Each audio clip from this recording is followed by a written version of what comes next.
You know, we understand in various ways, like attracts like, cause and effect. So the more that we can awaken a consciousness of being thankful, of gratitude and appreciation for the blessings in our life, then the more we're going to attract blessings and gratitude in our life, more things to be grateful for. Sometimes, like we mentioned, it seems to take challenges for us to wake up. Like we said, sometimes a person has to have the toothache to realize how great it is not to have the toothache. I had a student in LA, I might have shared this story, in the middle of the Northridge earthquake in 97, I think it was. He lived in Northridge, not far from the epicenter. But up until that point, he was busy with his job, he was busy with work, building his business so he could supply his family and this, that, and the other thing, as many people do. Came the earthquake, and in his case, it must have been an 800-pound commercial refrigerator in his kitchen. How powerful was this earthquake? It literally threw this 800-pound refrigerator from one side of his kitchen to the other side of the kitchen and through the wall. That's how powerful it was. He and his family were very fortunate that they were not injured at all. But it was a wake-up call for him. It made him wake up and think, what about his family? What about spending a little more time? What about just being thankful and spending time? I mean, he was spending so much time at work for the sake of his family that he was ignoring his family. And of course, after that, not only did he wake up to spend more time with his family, not to the neglect of his business, but he also suddenly had a wake-up call about his connection to God. Some of us, we also need that. We need a wake-up call to appreciate how powerful the Creator is in our life. So you go to a simple story of this gentleman named Abraham the patriarch. You ever heard of Abraham the patriarch? So it says in the Bible, he went through 10 tests. God tested him 10 different ways. Now you and I know here in the Kabbalah Center, it's not about God testing him, but it's about the fact that God already gave us everything, and it's our job then to manifest the everything, to live into our potential. But how are we going to live into our potential if we're satisfied with less than everything? If we're happy with less than everything we're supposed to have, not only are we not going to get it all, but eventually we're not going to be happy either, because we're constantly feeling we're supposed to have more. So Abraham was given 10 situations to wake him up to achieve his potential. How many of you have ever had a challenge in your life? Some kind of obstacle. How many of you feel that you dealt with a challenge or that obstacle in such a way that you were better off for it at the end? Exactly. Now, the more we learn Kabbalah, which is truly, for me, the biggest thing that I have to be grateful for, yes, my family that I grew up with, etc. But the family that I grew up with, like so many of us, they didn't know this wisdom.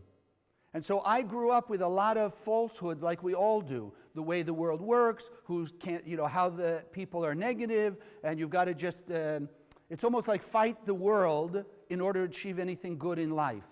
So for me, the most powerful thing that I have gratitude for is being in the center.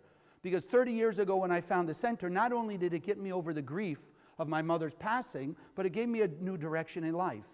A direction that I've been able to follow now for 30 years, to follow this path of bringing not only more people to this wisdom, but also changing their lives, and to be able to see a transformation in the world in general. And of course, some of you were here a few weeks ago with my wife. My wife was my student in Kabbalah 1. I don't know if she shared that with you. So had I not found the center, thanks to my teachers, the Rav Berg and Karen Berg, I would have never met my wife. I wouldn't have the kids that I have. And I wouldn't have met all you. And I wouldn't be doing this work, and I wouldn't have seen so many people change their lives. I mean, I can tell you examples of people, not just my own family, but people who've overcome various illnesses, overcome their business challenges, overcome relationship challenges, etc. Because this is the universal wisdom for every human being on earth. Not to the exclusion of everything else, in fact, exactly the opposite. And that's what I gave the most thanks for when I first came.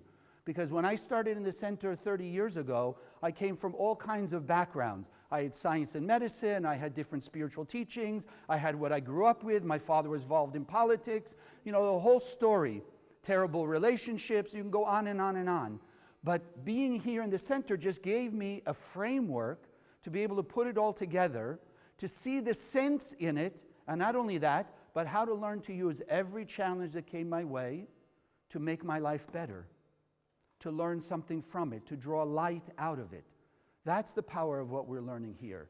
And for that, how much thanks can we give? So there are times we say, it's good to be thankful to people. Somebody does a nice turn for you, you want to be thankful, you want to show them gratitude, maybe you give them a gift, you do something nice, you tell people about them, whatever it may be. But then it comes to this thing we call God. So people are often saying, for all your blessings in life, yes, we should be thankful to God. So let's all pray and we'll sing praises to God. But I want to put it now in a Kabbalistic perspective. Because the more we will change our consciousness about what God is and how God operates, then the more you and I can make use of that power that's not only out there, but also within us. So if you think about it, if I want to offer thanks to somebody, then I can say, I thank you, and ideally, what do they say? You're welcome. In other words, they're receiving my thanks. If I want to give thanks, I give it to somebody who's receiving it. Are you following? If we understand in Kabbalah that God, the Creator, is infinitely full and complete, then what can it receive? The moment we would say God can receive anything, not just our thanks, then we're saying God has an empty spot. And if God has an empty spot, we're all in big trouble. Because then it means God is not perfect. And if we're in the image and likeness of God, and God is not perfect, then that's what most people have been trying to tell us for years. People are not perfect. But it's not true. Kabbalistically, we know God is infinite light, infinitely full. So how can we give thanks to God? You can't. So then when you read your prayers, whatever religion it is, or even here in the Kabbalah Center, you look at what we call our connection book, you see the translation, it also say things like we're praising God and thanking God, etc. But as we keep reminding you and reminding me, consciousness is everything. So when they say prayer, we call it connection.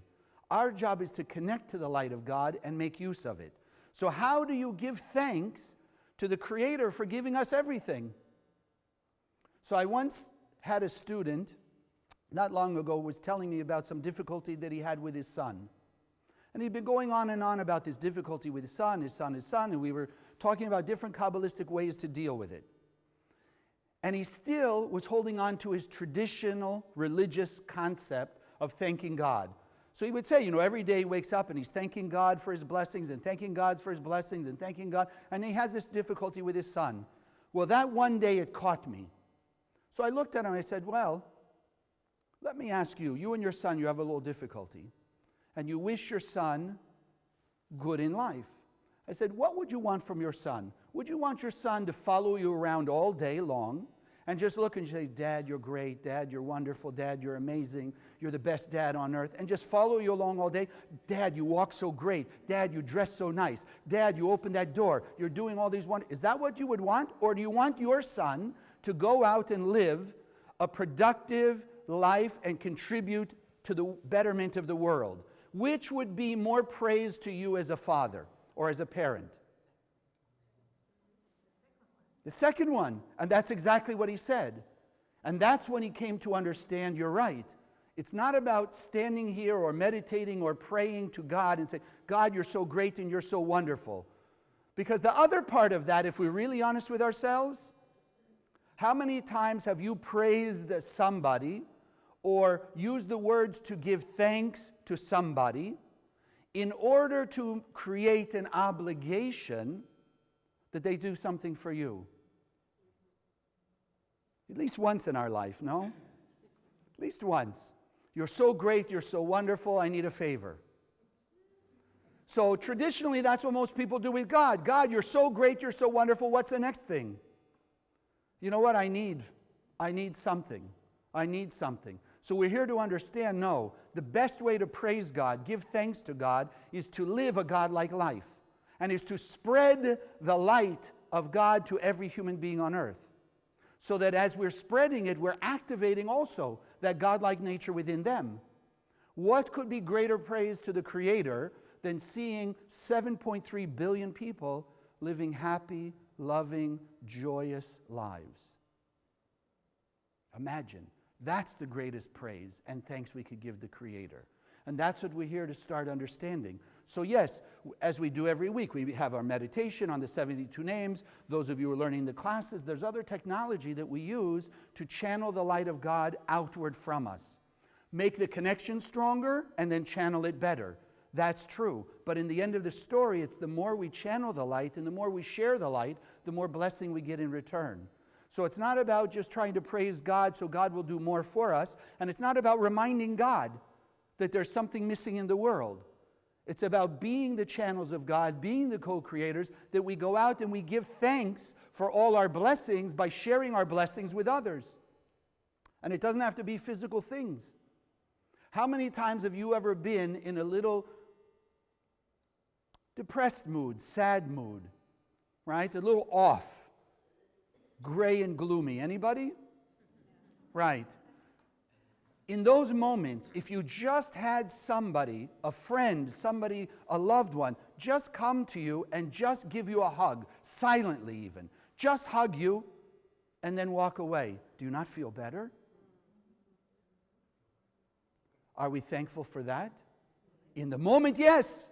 What about an hour later when they do something that starts to annoy us? Are we still thankful, or are we looking at the thing that annoyed us?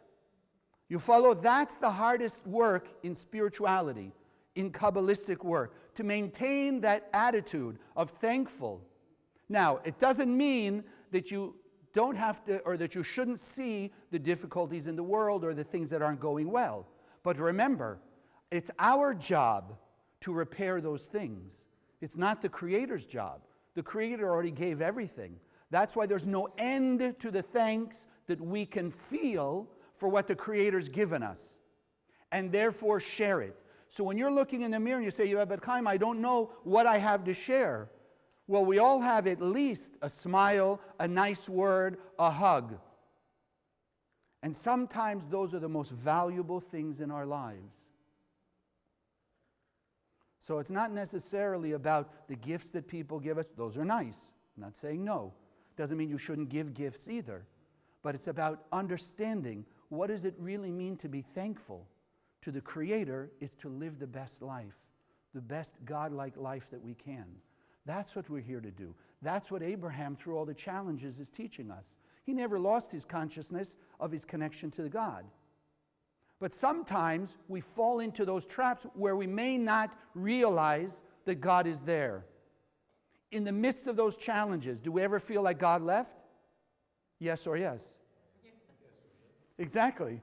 Exactly, we do. At least for a moment, we feel, where did God go? Everything was going really well, and now suddenly, I don't know. So you know, there's a very nice story. It's called Footprints, anonymous. Everybody knows this? So I don't have to tell it? So, okay, so this man who feels he's always close to God or whatever, and God is always there for him, he has a dream. And he sees footprints in the sand, right? Like the journey of his life. And he sees along the way, there's always two sets of footprints. But he begins to notice that in the difficult times of his life, there's only one set of footprints. So in his dream, he's asking God, he says, God, you've always told me if I will do the right thing, etc., you'll always be there with me. And I see for most of my life, the two sets of footprints, yours and mine. He says, but in the most difficult parts of my life, there's only one set of footprints. Where did you go, God? Why did you abandon me when I needed you the most? And God answers him and says, I never abandoned you. He says, when you see one set of footprints, it's because I was carrying you.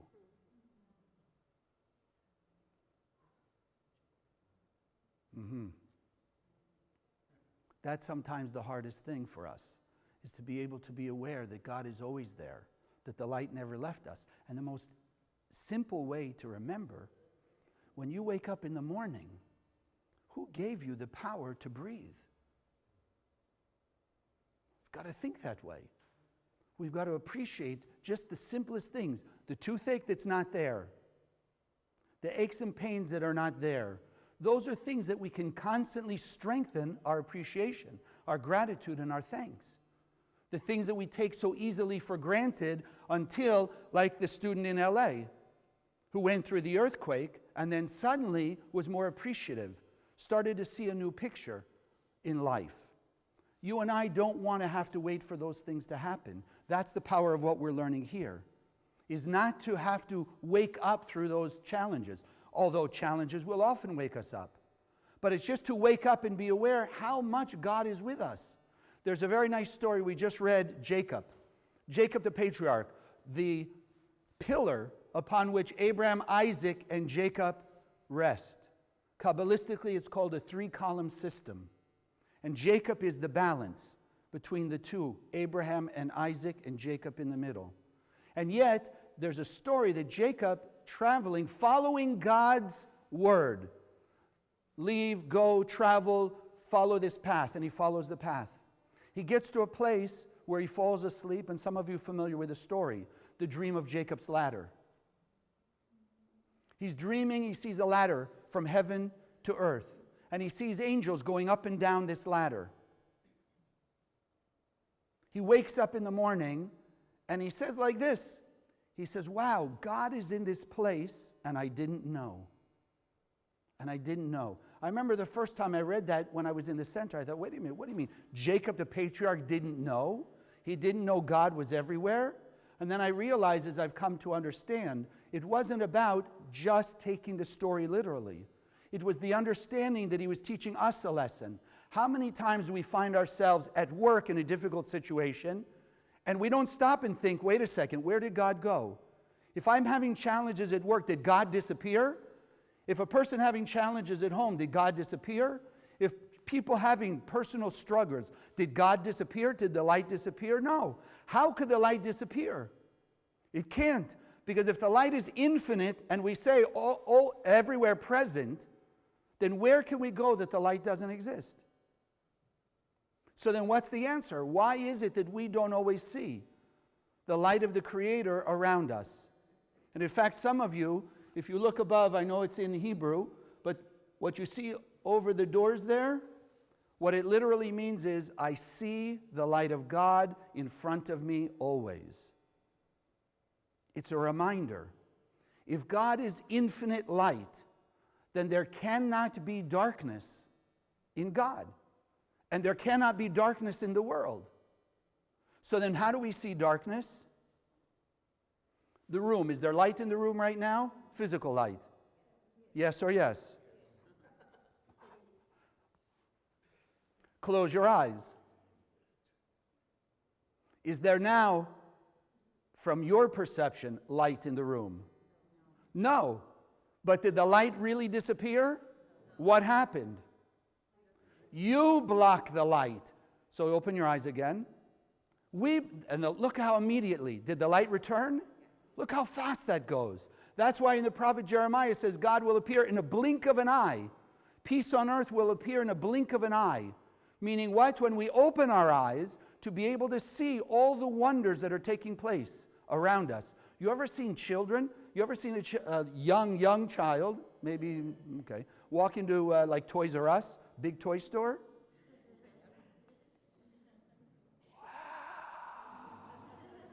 Wow. It's like heaven on earth for them. Wow. And on top of it, what are they looking at their parents saying? I want this, and I want this, and I want this, and I want this, and I want this, and I want this, and I want this. So it's okay. When we as adults open our eyes, truly open our eyes, what are we going to see around us everywhere? The same thing. The light. If you understand what light means, that light, the light of God is the source of our fulfillment, then if life is only about us, our appreciation, our gratitude, our expression of the light, or our lack of expression of the light, then wherever you go in life, you have the ability of awakening a new aspect of light in you. By doing what? Giving thanks. You walk in the grocery store. Do you give thanks that there's a grocery store? Do you think about other countries in the world that don't have grocery stores? Or that if they walk in a grocery store, maybe they're rationed what they can buy. Maybe there's not all the things that we have. You want to hear how terrible it was when I first moved to Florida? It was awful. I grew up in LA, which is sort of northern Mexico. Okay, never mind. And I used to eat this thing called jicama. You know what jicama is? Yes. Comes from Mexico. When I first moved to Florida, I went to the grocery store looking for jicama. 10 years ago, they didn't have jicama in Florida. I was devastated. What was I going to do without my jicama? But I'm happy to report now that some years later, you can go to the grocery store here in Florida and you can find jicama. And I'm sharing it with you. Yes, it's a cute story, but it made me also wake up and realize how much I took for granted. Until we're challenged, we will take things for granted. What we're here learning Kabbalah in the Kabbalah Center is not to take anything for granted, but to awaken, like it says, to be able to open our eyes and see God, see the light of God everywhere and in everyone. There's nobody on earth who doesn't have the light of God in them. It's just we don't always see it. And that's why, as I heard from my teachers, the Rav Berg and Karen Berg, almost 30 years ago, the issue is not with God not giving. The issue is we don't always receive it or know how to receive it. And in fact, those of you who do know, the word Kabbalah, which is what this is all about, the Kabbalah Center, the word Kabbalah means to receive. That it's the technology to understand and to put into use that which will allow us to receive the beneficence of the Creator by doing what? Sharing the light of the Creator that's already within us. But think about it.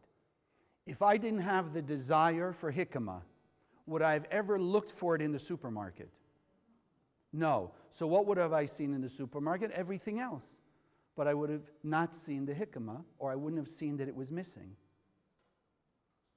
When we look around our lives and we're seeing the things that aren't going well, that aren't going the way we would like them, do we have gratitude that the Creator is already there and I just have to open my eyes to see it? Or are we giving into the illusion of what's going on and what they're doing and what they're saying that makes me not feel so good? That's the question. So like Jacob, our lesson is to wake up and realize there's a reason to be grateful for everything, because there's nothing that happens to us, there's nowhere we go that the infinite light of the Creator doesn't exist. But it's opening our eyes to receive it. But if we don't have a desire for it, then we're not going to do the actions that will allow us to receive the beneficence of that light. So we can all have the light inside of us and still feel empty. Not because we don't have the light, but we're not expressing the light. We're not sharing the light. We're not giving thanks that the Creator gave us this light and therefore the ability of removing any form of darkness in our life. But that's the power we have, to remove the darkness anytime, anywhere, as long as we will behave like the Creator. That's all it takes. But we also need to be awakened, one, to the desire, and two, to appreciate that we have it. And that how much do we have? Infinite. There's no end to the light we have. So it should be easier for us to be willing to share it and spread it with others or towards others. Think about if somebody does you a favor, do you not thank them for the favor? right? Do me a favor, thank you very much for the favor. How many favors is the Creator doing us in a day? That's the issue. So it's up to us to learn Kabbalah, how to receive all the good that the Creator is giving us. That's why it is only about imitating the Creator. And if the Creator is constantly sharing its light with us, then for us to be fulfilled as the Creator is fulfilled is simply to act like the Creator and share that same light. Like we affirm love, kindness, and compassion to every human being. When we wake up in the morning, the Kabbalists give us a concept called Modeh Ani, to be thankful for all the good that we have in our life. There's a Kabbalistic idea called finding. You ever found some money on the street? Why are you so happy? Why are you so happy about finding money on the street? Something you didn't have, right? 1 minute you didn't have the dollar, now you find the dollar on the street, so you say, wow, I'm so happy I found the dollar. So there is a Kabbalistic concept called finding also. It's finding the light of God. Now, just a quick concept. Some of you have learned it in the classes, and some of you it may be new. The Kabbalists explain that the physical world is 1% of reality. The spiritual world is 99%. Meaning the light that we don't see is 99% of the universe, and the physicality that we generally see is 1%. So then if our spiritual work is to do everything we can in the physical world to channel the light of God, then the maximum we can do is 100% of 1%. Everyone with me? Our maximum is still 1% of the universe. So when we do 100% of our 1%, what do we get in return? 99 times more. How can we ever say then to ourselves, I worked for it all? Because if we do 100% of our 1%, we're still getting 99 times more in return. That's the concept of finding. You want to be happy all the time? Start finding the light of God in everyone and everything. Start finding the light of God that you didn't think was there, even in the good things in life. How many of you have things on your shelves at home or in your cupboards or in the cabinet, the china cabinet or whatever, that you haven't used in years? How many of you have things stuffed away in the closet that you kept the door closed, you don't even remember what you got in there? But, watch this, you've taken it for granted. Let somebody come to your house, open up the cabinet, open up the closet, go, wow, look at what you've got there. And watch how valuable it becomes to you. It's like suddenly the most valuable. You know what? Would you mind if I bought? Oh, no way. I haven't used it in 15 years, but now that you're interested in it, Think about it. It's true. It's true. If we're in a constant state of finding the light of God in us and in other people and in every situation, then we will constantly walk around in thanksgiving. It won't have to be once a year where we wake up, or they won't have to give us a holiday. Mother's Day, Father's Day, isn't it amazing? Do you remember when that's all there was? No? Some of you remember. Come on, don't lie. You remember it was only Mother's Day and Father's Day. Now they got Grandparents' Day, they got Kids' Day, they got Secretary's Day, they got, I don't know, Teacher's Day. Everybody got their day now.